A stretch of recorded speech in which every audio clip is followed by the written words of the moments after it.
Hey, what's up? We're in the next pod. Please go check out the previous pod. To gauge your bearings, you guys were busy telling a story. I love storytelling because it makes me feel better. About all of my pain, like the Bible says, we overcome the devil by the blood of the Lamb and the word of our testimony. So this is my testimony portion of it. Really, frankly, like it's just so wide. It's so complex. There are so many facets to it. Anyway, so in the previous part, I was busy talking about, I was explaining, my situation with my ex-boyfriend, etc. in order to help women, right? That's what I am currently doing. I'm trying to reach women for sobriety, to basically get over their envy, to get over their insidiousness, their spite, their desire to control the outcome of a woman that's given her life over to Jesus. You literally can't do that, but just the attempt on its own can decimate you. And also to disincentivize females from continuing in this way, because when you are mean-spirited and harsh and just generally very insane, you qualify as a bad girl, and bad girls win initially, but in the end they get utterly decimated and they become like unloved women who get married. And I spoke about how it is that in these scriptures it is written that the earth cannot bear up under an unloved woman that gets married. In my previous part I spoke about that. They become like gorgons, like Medusa, very hateful of the world at large, more condescending, more conniving, more attacky, filthy. They become more abusive and spiteful as the years progress, and now that you've lost your youthful splendor, your beauty, and the power to mesmerize men, more so are you then bitter. So if you don't want to end up one of those like random bitter broads, how many people rose from the dead? One of those bitter broads. Sorry, I'm reading notifications that are coming through on YouTube. I should probably stop doing that and just focus. If you don't want to be known as one of those weirdos that once upon a time was like a flame of the moment, females, like proper, you will listen to me. Like, get over whatever it is that might be the bug in your system that's crawling through it like a parasite eating away at your like sobriety. Stop. Okay, I was explaining how it is that boyfriends, men, husbands, whatever, boyfriends at this particular case, I was talking about my ex-boyfriend, how you need to give your life to Jesus, because absent of that you are going to find yourself nostalgically just reminiscing about a better time with your ex until you marry him, hoping you will restore that time, and he will just continue to wax worse, decline exponentially, especially since you've married him now, and never ever find that sweet time. Because men in the last days are only going to increasingly become typical unto the curse of Adam, who basically wants to lord it over his wife with an iron fist, disregard the Bible, take scriptures out of context, insist that submission is the equivalent, frankly, of a woman's complete personality extinction, and to go and grab scriptures like "women, thou shalt be silent," and like misinterpret it, not be responsible in dividing the word of truth to mean women don't get to have an opinion or say, when the Lord has obviously given them a job to be a helper suitable, so therefore they get to talk, and the scriptures make it clear that they get to talk, because if you don't listen to them, your prayers get hindered. But men who grab scriptures like those and smack them out of context, then disregard you as a human being altogether. And I spoke about how it is that only way to find healing is to basically be with a man that is self-regulating, because the Holy Spirit is he who charges this man unto better ways, as opposed to him listening to extenuating forces. He's not credulous, he's not gullible, he does not just run with whatever doctrine tossed to and from is slapping him from upside the head, but he actually runs with what the Holy Spirit will have him do. And the Holy Spirit is a bridling force, a restraining power that gives a person self-control. And so whether or not their flesh wants to do a strange thing that is unto the flesh of the first Adam, the Spirit will help them subdue their flesh into submission. Do you understand? They will put to death the deeds of the first Adam in order that they might indeed walk in the ways of the second Adam, who loves us so much that he made himself an example as to how to love a wife. Love her as the second Adam has loved the church. Okay, that would be Jesus. Very well. So I was explaining how it is that in order to bring that point home, okay, I am telling a story of my ex-boyfriend, how it is that it all appeared so dilly-dally, hunky-dory, perfect initially, because I was able to do the job of Eve before the fall in him for all of 5 seconds. And then the rest of the time in our relationship, it was just downhill, with him being a typical Adam that fell and me being a typical Eve that fell. And so things just fell apart. And I'm busy explaining that in the last days, because of the moral turpitude of the human race and how it will just get increasingly horrible, worse and worse, the curse on Adam and Eve will only magnify, meaning that the divide between men and women, the gulf between us, will get ever more canyonic, and that in the absence of Jesus Christ, there will be no reconciliation or restoration to man and between man and wife. So therefore, really, the only people that can truly successfully have relationships that are, mapped unto the image of the King are Christians. Those of us who actually honor biblical roles in marriage are Christians. The world longs after them. They covet the ideal, but they just can't do it because we are born dead in trespasses and sins. And I am here explaining how it is that my ex and I tried to walk in the ideal, but we both fell apart. And I watched what would be the tantamount of my ex-boyfriend absolutely vehemently refusing to let me be a helper suitable to him. He refused. Initially, he embraced it. And the reason why he embraced, not the reason, sorry, but him embracing it is what caused his mother to be besotted with me. It's what caused his aunts, his grandmother, to think I am the best thing since sliced bread. I was so transformative in a positive direction. His sisters, everybody loved me. I was so transformative in a positive direction in my ex's life that, like I said, the women in his family just sang my praises to a point where they did not even expect me to grind. They didn't expect me to be a typical African bride before she even gets proposed marriage to. They didn't expect me to cook, to clean, to scrub, to prove my worth, because I made a man that was on a downward spiral calm down, and that was enough. They loved their man, they loved their boy, they loved their nephew, they loved their son so much that when I became the thing that blocked him from basically ending his life prematurely, he was on a downward spiral, drugs, all that jazz. When I rocked up, he stopped all of that incredible insanity. And I just won them over. I won them over, in the worst way. Because of that, so I got to escape washing dishes. That's what I'm getting at, right? I was just a positive influence in his life. That trying to make me feel uncomfortable with shame. To this day, since, when a little girl, penny, penny, penny, Guy Fawkes, penny, penny, penny, Guy Fawkes. Yeah, those outfits of our parents that we would wear when we were doing Guy Fawkes Day as children, going from house to house. Yeah, no, big shoes to fill. Wearing your mom's dikwaikwais, and they're so big, there's a space that big at the back of your little 12-year-old, 6-year-old feet. Guy Fawkes Day. Those are the shoes that woman is currently wearing. The one that he married. Yeah, she's in Guy Fawkes mama shoes. She is drowning in them. There is no way that woman was ever able to fill the void that I left. There is no way. To this day, Usa Sogola and I have had so many dreams showing me the reality of that woman. And that's just the thing about Jezebel, that eventually get the ring. Literally, women, don't pride yourself in stealing a man, or even pride yourself in eventually being the one that he marries. Understand you that, because you are gonna look weird on your wedding day. Your wedding dress is going to be big. It's a holekan, straps falling all over the show. Your shoes are gonna be like shoes of your mom. Guy Fawkes Day, penny penny Guy Fawkes Day. The ring on your finger will be like a hula hoop. The way it is so big, you are just not going to fit, and it's going to be clear in the sky. In the sky, and I'm about to explain how that eventually happened to disincentivize women that are Jezebelian from continuing. Because who wants to wear a hula hoop for a ring on their wedding day? Who wants to be the woman that everybody is basically gossiping on your wedding day as she ain't Jack in comparison to Karabo? Funuk sisters on your own wedding day as Shem. He settled for her because Karabo left him. Yeah, nobody wants that. You don't get to pride yourself in wearing a crown when it goes over your body like a hula hoop. You just don't. Anyway, whatever. So yeah, when bad women, savagery, don't pride yourself in it, because in the end it humiliates you. And when you don't walk with a plaque of the grandiose thing that made a man, literally priding yourself in having been the ride or die or the wind beneath the wings of a man, if you don't build that legacy in your man's life, you will always be something that's not even taken altogether that seriously, despite the man making a decision to marry you. It will frustrate you. It will make your marriage and banda. You will be living as an Eskimo in an igloo in a marriage where Wonkumuntu has accepted you, but not so much actually adored you. They've settled.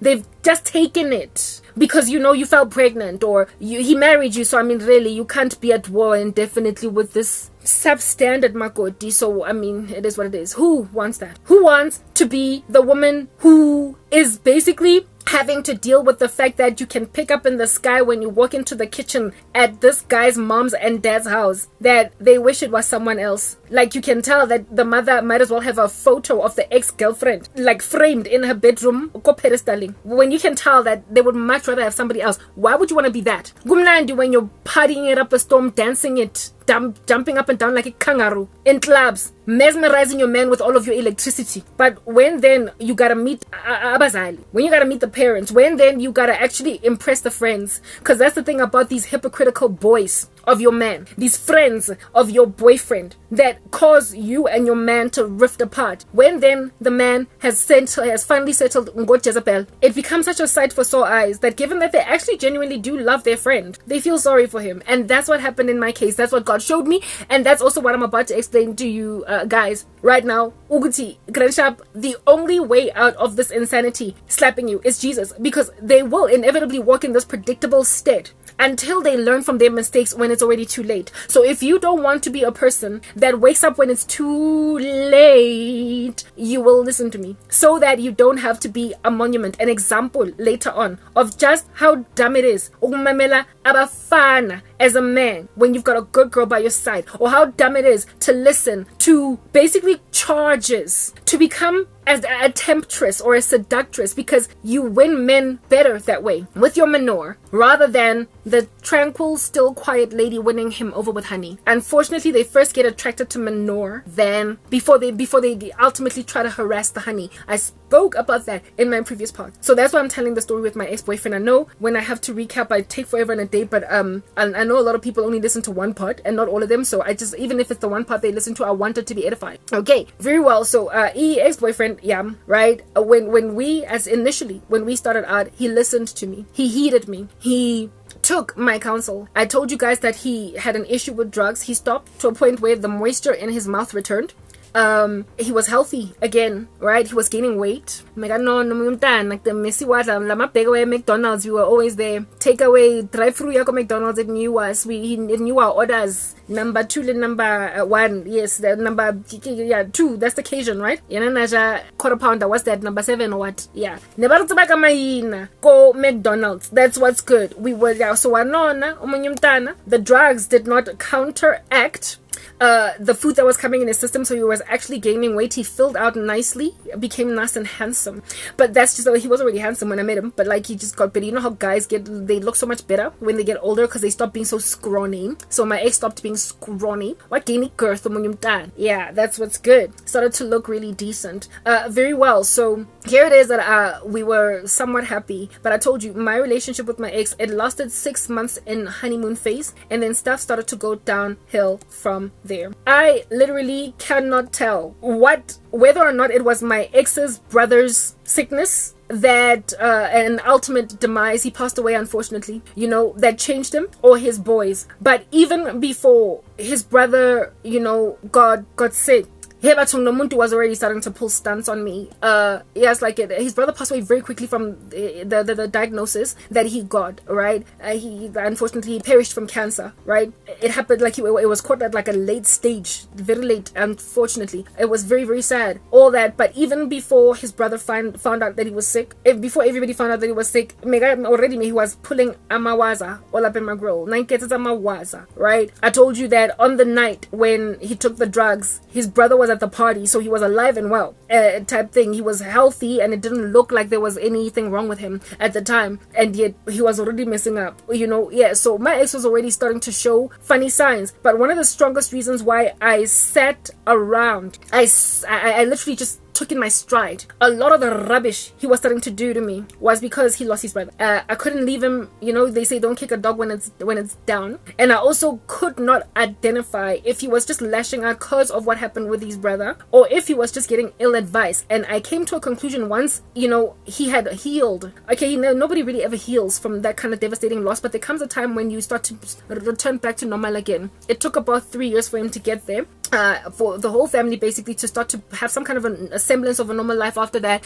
And he was still pulling stunts on me in after healing. And for me it was like, oh, so this is the ear marker. This is the thing that makes me realize that it's not that you're just right now, that's it. Like, that's it. This is more than just that. I came to the conclusion that even if his brother had stayed happy, well, and alive, because he started to do things to me that were literally just freaking astronomically shocking. And you know, my ex-boyfriend was such a sweet guy. He was such a good guy that guys, like, you know, when somebody shocks you because you don't expect something to come from them. Yeah, that happened. And for me, because it was so out of character from the first guy that I started with, I told myself he'll snap out of it. It can't be. Like, you know, when you're in denial. Yeah, no. You know, my ex was so respectful in the beginning of our relationship that when we first kissed, which was on our first date, his hands stayed on my shoulders. He didn't wander. I told you I'd only ever dated these salivating, sexually charged guys in the past that, frankly, I was just an object to them.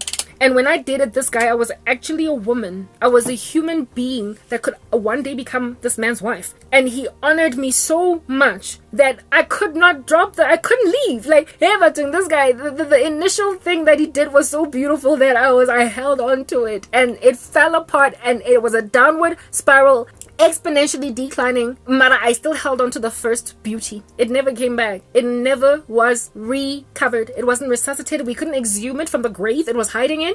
It just went downward and then ended up plateauing. But I stuck around hoping for that beginning beauty. That's why without Jesus you can forget it, women. Once upon a time, forget it. Lebala.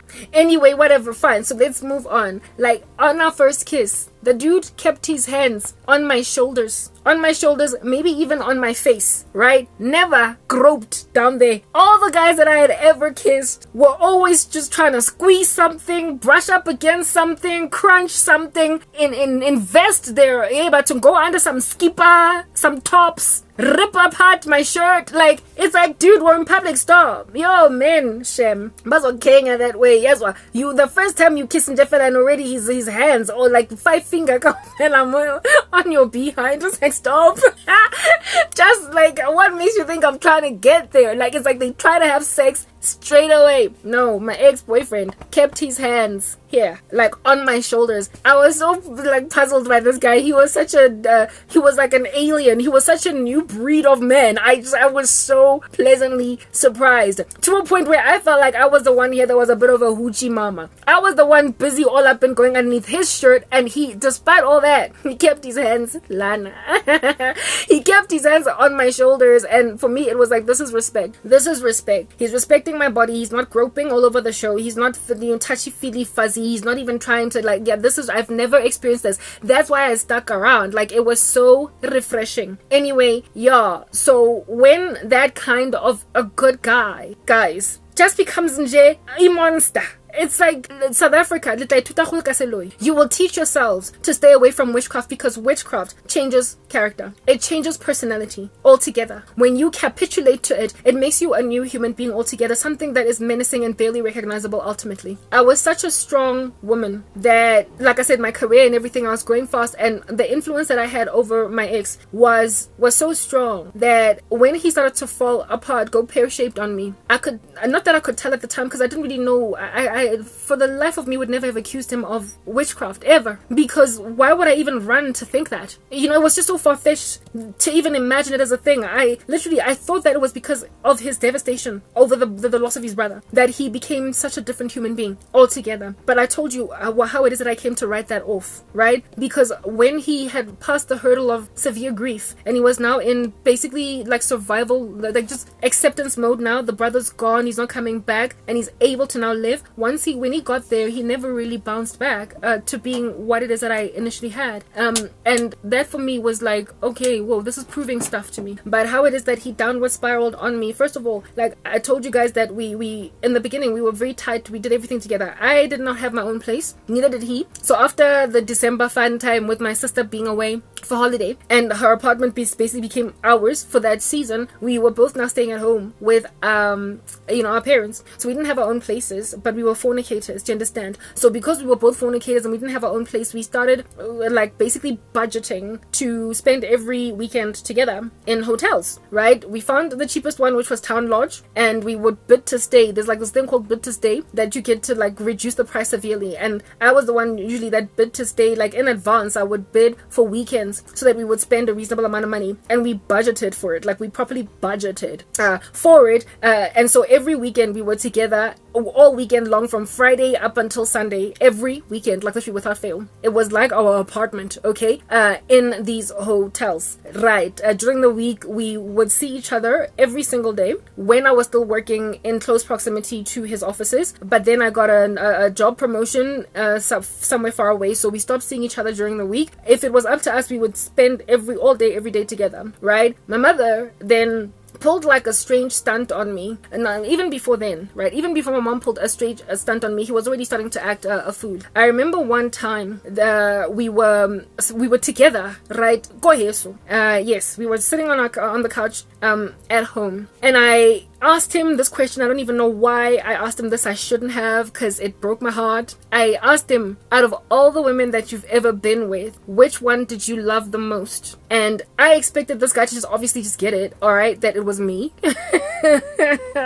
I expected him to say it was me. But then he told me, at that stage we were only together like maybe 3 or 4 months. He then told me that let's give her the name Pinky, right? He was like, Pinky. My heart was broken. So now let me give you the backstory on Pinky. That's the Jezebel in question that really wreaked havoc in my life. Pinky was a girl that knew my ex already from the time they were like in high school. Kids, they pretty much grew up in the same neighborhood. Pinky, however, dated my ex's best friend. My ex had told me a story. So when we first started, my ex he had many stories. I love that about him. He was such a storyteller. Like I could just listen to him all day, right? He just has stories for days. And among the stories he told me was of his best friend. One of the first stories that he told me was of his best friend who passed away. He died mysteriously. He didn't die mysteriously. He was murdered, okay? But like the murder was never solved. I guess that's why I say that he died mysteriously. He went to a party clubbing with a bunch of friends, and he drove back home, and after parking, he was feeling funny at the club, and then he parked his car, and then just died, like in his car. And it was discovered toxicology report by doctors, the I guess mortician or whatever, the coroner, that he was poisoned. So basically, when he was at the club, one of his boys killed him. Somebody put something in his drink, and whatever vendetta he had with him, to this day, it is an unsolved murder, right? There was no way that they could figure out what happened, how it happened, who did this. So it is suspected that one of the friends that he was partying with killed him. For what reason, don't nobody understand. However, before this best friend of his passed away, he had made a child with his girlfriend. He had a girlfriend that he made a baby with, okay? And the baby, the child was still very little, like pretty much almost like an infant, right? So he died when this baby girl was very young. Because my ex was his best friend told him when the baby was born that I want you to be my godfather for this baby girl of mine that I've had with my girlfriend, right? And my ex, of course, was like, yeah, of course, boy. Yeah, yeah, of course, I am your daughter's goddad. That's what's good. So him being the best friend and the godfather of the baby that was new, whose dad had just passed away, made mourning the death of this friend of his it made him and this woman, they mourned in a way that nobody else mourned, right? Because he was the best friend and the goddad, and she was the girlfriend that lost a boyfriend and baby daddy. And so it brought them close in a way that ultimately sparked feelings between them when they were comforting one another. in this death thing. So they basically grew feelings for each other, and frankly, ain't nothing wrong with that. Like, the guy's gone. It's not like you're cheating on your boy. It's not like they were giving each other eyes prior. It's not like they were, like, you know, low-key sort of kind of feeling each other. No, she was his girlfriend. That's it. He died, and the comforting season made them develop a very strong bond. Can't nobody compete with that. Anyway, yeah, so Lifu, death, made my ex-boyfriend look at this woman in a different way. So during the morning time, the two of them fell for each other, right? They basically fell in love or something of that nature.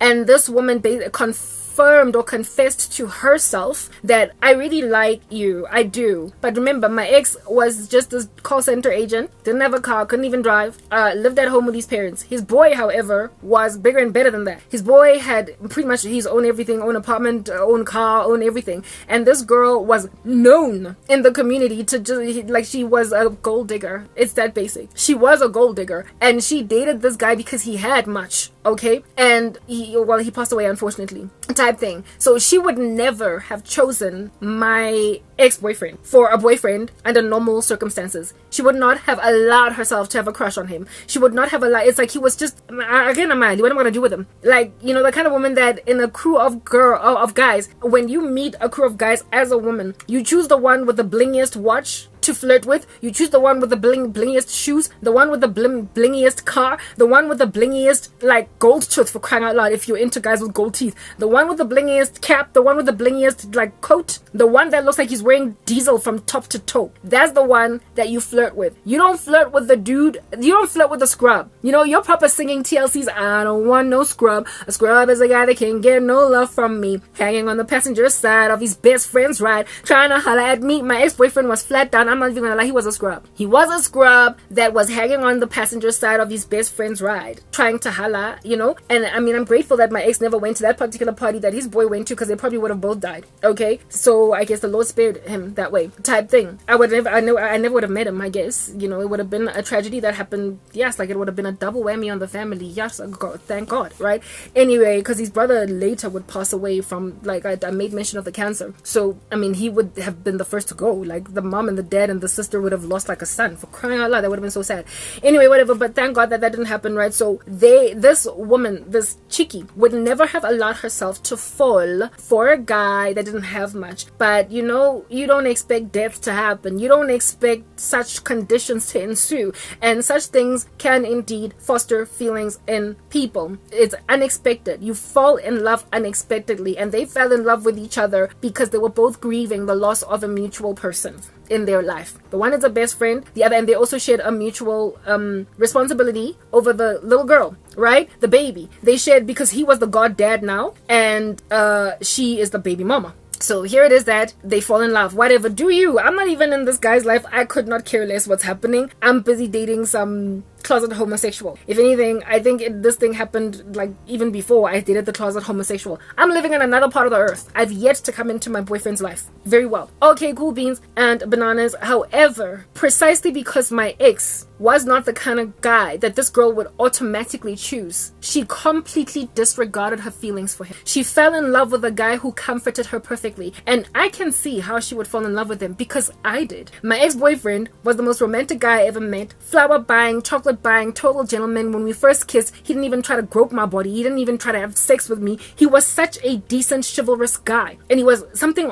anomalous, weird, different in comparison to everything I'd ever seen. He was a pleasant surprise, a breath of fresh air. I loved it. That's why I fell so violently for the guy. So I can see how this woman fell for him, because when you are suffering and you are struggling to basically deal with the loss that you have now experienced, and you've got somebody like that in your corner. My ex was extremely comforting. He was the kind of person to call you and stay with you on the phone, finishing his airtime. He was the kind to bend over backwards. Even though he didn't have much of his own, he was prepared to go and give you 75% of what belongs to him so you could be made to feel better. So he financed this woman's every need. When she was like, I need this, he got it. Need that, at his own expense, and again, at his own impoverishment. He halved himself, made himself a quarter of a man in order that he might give much of that to this woman, because he did it for me. I saw him doing it for me. Okay, yeah, very well. Cool beans and bananas. So I get why she would fall for him. He was a decent guy. He was a really hella great guy. He was. But she was like, okay, fine, so you're all sacrificial, but you don't have money. And I mean, I'm not trying to have you constantly give me the 2,000, the 1,500. I want 10 grand. I want 20,000 rands. I want to be taken on trips. I want. And even the fact that my ex didn't have a car, and that's a call thing, didn't live at home with his parents, for her it was like... And she completely ignored, like, just this wild inferno in her heart that were feelings for a man that was prepared to take her daughter as his own. Yeah, this woman, yes, you know when you pass up a guy. My ex-boyfriend was ready to be this girl's child's dad. This kid was gonna grow up calling my ex dad, because she never got to really know her dad. She was still an infant when he passed away. So my ex-boyfriend was going to be the only father that this little girl has ever known. Ever.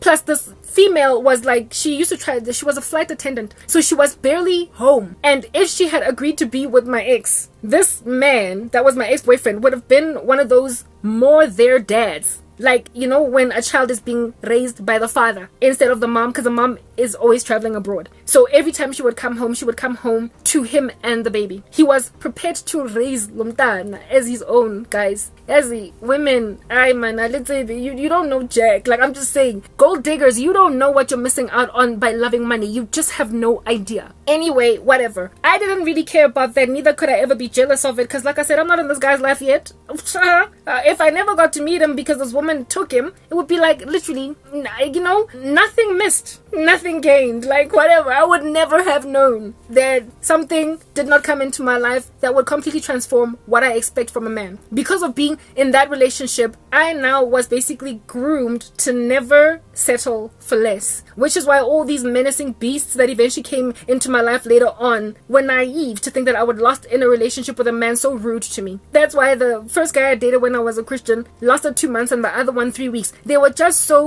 just did not come close to the level of decency that my ex had, that I frankly looked at that and I was like, how in the world in Christ am I going to be with a man that's worse than what my ex-boyfriend was? So it's gotta be an improvement on Nonti. I gave him the name Nonti or Nonti or whatever. It's gotta be an upgrade on that, because that's what Christ does. He provides exceedingly and abundantly, and he does upgrades. So like proper, nobody has ever compared. But then again, there's not really been very many people rocking up anyway, because, you know, I'm suffering, I'm buried, I'm broken, I'm devastated. They're very actually, there was one guy that rocked up, but that's another story for another day, that might have actually prospered to overwhelm Nonsi. And he came at a time when Nonsi and I were on the rocks, and I was annoyed with how much he was starting to treat me horribly. And he was another chivalrous gentleman, but none of the girlfriend. The guys, I've done things, Yazi. And I was like, yeah, Asimshi, like, you know, I the proper, when I met that new guy, I was busy singing Jacques and Dej Love's song, Can we get a room and we don't gotta tell nobody, it's just me and it's just you, and what we doing here is private. I know you really, really want it, but you belong to somebody else, both wanna be together,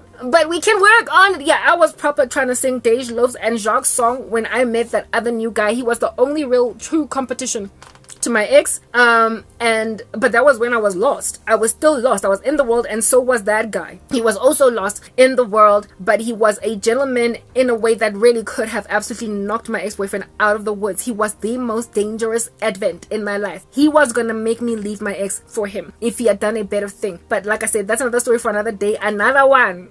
You know, men who just destroy themselves when they were the basically cream of the crop, the cut above the rest, the better guys in comparison to every other random buffoon in these streets. Yeah, and he was so handsome as well, so just a total package. Anyway, I'm glad he messed up, because nasarate jeso and enele mulwenyan. But moving on, this woman that my ex fell in love with before I even came into the picture, she passed him up. Right? But like I said, my ex was very loving and he was a gentleman. And when you're a gold digger, a lot of times you tend to meet men that have money, they can give you all that, but they're rude. They can be rude because they feel entitled. Since they have money, they feel like they don't have to respect you. So when you know really good treatment from somebody else, but he doesn't have money, and you keep on getting treated like trash by wealthy men, when then this really great guy meets a woman that does not care that he doesn't have money, yo, like I said, nsinsi sikilava noti, this is a buzzing around ya hustinga nonsense.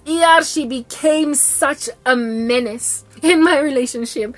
Yes, guys, when I think about it, just thinking about it, like, that woman was the pain of my existence. I gave her the name Pinky, right? Yeah, okay. My ex fell violently in love with her. She passed him up. Basically said, this can't work. Couldn't understand why, but it was clear it was because he didn't have anything. And then a couple of months down the line, he meets me. So he was still in love with her. And this woman was using him, right? So every time she needed something, she would just call him on some, I need 1,000, I need 2,000, please help me with this. And I mean, it's not like she was loaning the money. She was asking him to give her the money. He was the kid's goddad. So sometimes she would be like, let's say the kid's name was like Turari. She'd be like, Turari needs this. And I'm really struggling right now. I haven't gotten my salary, so please can you help? Knowing that she's not going to pay him back. So he was basically providing for Turari.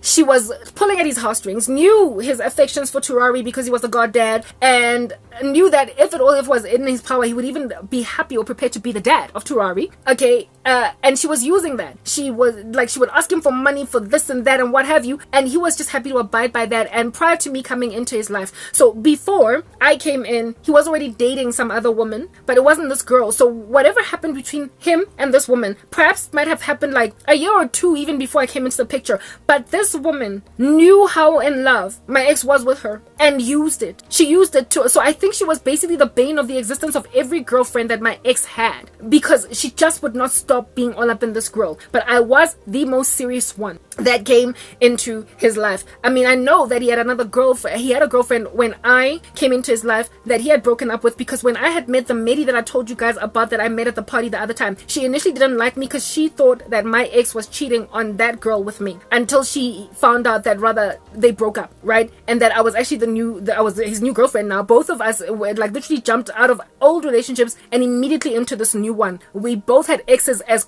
like recently as just 2 weeks ago. Yeah, so I was initially disliked by one particular Medi for those reasons, but then she got over her dislike when she realized that, okay, look, I'm the new girlfriend and this is it. Okay, very well. So there were other women that were in between me and this woman, but that were kind of fluffy and not really lingering too very much. But this woman was, and so therefore this woman was likely the bane of the existence of them all, but most especially me, because I was ride or die in a way that all these other ladies that came and went just weren't. I'm now going to explain pretty much the rest of this like in the next part, because I can't speak for longer than 41 minutes, for crying out loud.